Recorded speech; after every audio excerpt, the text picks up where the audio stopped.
উৎসাহিত হওঁ আৰু অসমে উপহাৰ পায় প্ৰতিবাৰতে। গতিকে এনেকুৱা এটা সময় আজিৰ দিনটোত যে প্ৰধানমন্ত্ৰী ডাঙৰীয়াই আমাৰ কাৰ্যালয়ত আহিব।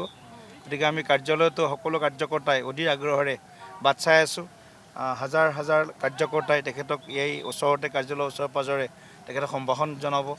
আমি ৰাইজৰ লগত সদায়ে আছোঁ, ৰাইজৰ হৈ কাম কৰি আছোঁ আৰু সংগঠন তৃণমূল পৰ্যায়ত বুথ পৰ্যায়ৰ পৰা আৰম্ভ কৰি প্ৰতিটো স্তৰত সংগঠন শক্তিশালী কৰাৰ কাৰণে সদায় আমাৰ এটা অনবৰত প্ৰয়াস চলি থাকে আৰু তাৰ ক্ৰমত আমি প্ৰধানমন্ত্ৰী ডাঙৰীয়াৰ প্ৰৱাসৰ লগত আমি আজি বিশিষ্ট আমাৰ যিসকল জ্যেষ্ঠ কাৰ্যকৰ্তা আছে, সাংসদ বিধায়কসকল আছে, জিলা সভাপতি প্ৰমুখ্যে তেওঁলোকৰ লগতো প্ৰধানমন্ত্ৰী ডাঙৰীয়াই এটি বাৰ্তালাপ কৰিব, মত বিনিময় কৰিব।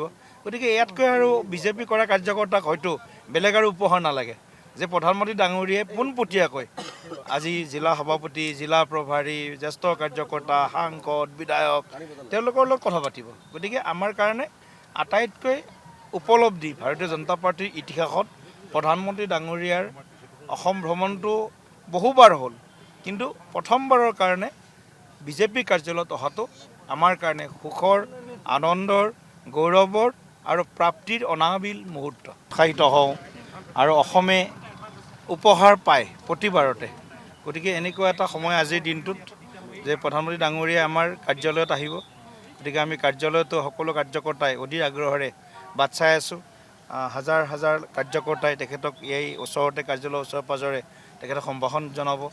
আমি ৰাইজৰ লগত সদায়ে আছোঁ, ৰাইজৰ হৈ কাম কৰি আছোঁ আৰু সংগঠন তৃণমূল পৰ্যায়ত বুথ পৰ্যায়ৰ পৰা আৰম্ভ কৰি প্ৰতিটো স্তৰত সংগঠন শক্তিশালী কৰাৰ কাৰণে সদায় আমাৰ এটা অনবৰত প্ৰয়াস চলি থাকে আৰু তাৰ ক্ৰমত আমি প্ৰধানমন্ত্ৰী ডাঙৰীয়াৰ প্ৰৱাসৰ লগত আমি আজি বিশিষ্ট আমাৰ যিসকল জ্যেষ্ঠ কাৰ্যকৰ্তা আছে, সাংসদ বিধায়কসকল আছে, জিলা সভাপতি প্ৰমুখ্যে তেওঁলোকৰ লগতো প্ৰধানমন্ত্ৰী ডাঙৰীয়াই এটি বাৰ্তালাপ কৰিব, মত বিনিময় কৰিব।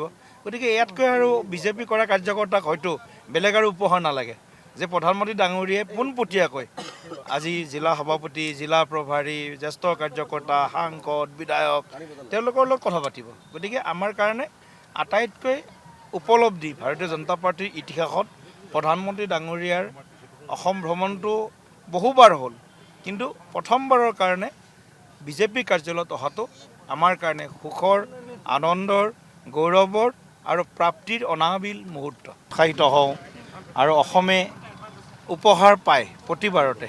গতিকে এনেকুৱা এটা সময় আজিৰ দিনটোত যে প্ৰধানমন্ত্ৰী ডাঙৰীয়াই আমাৰ কাৰ্যালয়ত আহিব। গতিকে আমি কাৰ্যালয়তো সকলো কাৰ্যকৰ্তাই অধীৰ আগ্ৰহেৰে বাট চাই আছোঁ। হাজাৰ হাজাৰ কাৰ্যকৰ্তাই তেখেতক এই ওচৰতে কাৰ্যালয়ৰ ওচৰে পাঁজৰে তেখেতক সম্ভাষণ জনাব।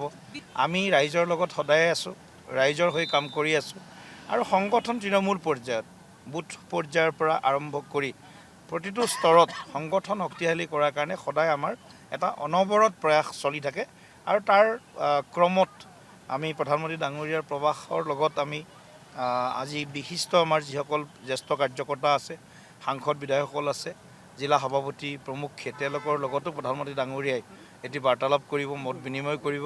গতিকে ইয়াতকৈ আৰু বিজেপি কৰা কাৰ্যকৰ্তাক হয়তো বেলেগ আৰু উপহাৰ নালাগে যে প্ৰধানমন্ত্ৰী ডাঙৰীয়াই পোনপটীয়াকৈ আজি জিলা সভাপতি, জিলা প্ৰভাৰী, জ্যেষ্ঠ কাৰ্যকৰ্তা, সাংসদ, বিধায়ক তেওঁলোকৰ লগত কথা পাতিব। গতিকে আমাৰ কাৰণে আটাইতকৈ উপলব্ধি ভাৰতীয় জনতা পাৰ্টীৰ ইতিহাসত প্ৰধানমন্ত্ৰী ডাঙৰীয়াৰ অসম ভ্ৰমণটো বহুবাৰ হ'ল, কিন্তু প্ৰথমবাৰৰ কাৰণে বিজেপি কাৰ্যালয়ত অহাটো আমাৰ কাৰণে সুখৰ, আনন্দৰ, গৌৰৱৰ আৰু প্ৰাপ্তিৰ অনাবিল মুহূৰ্ত।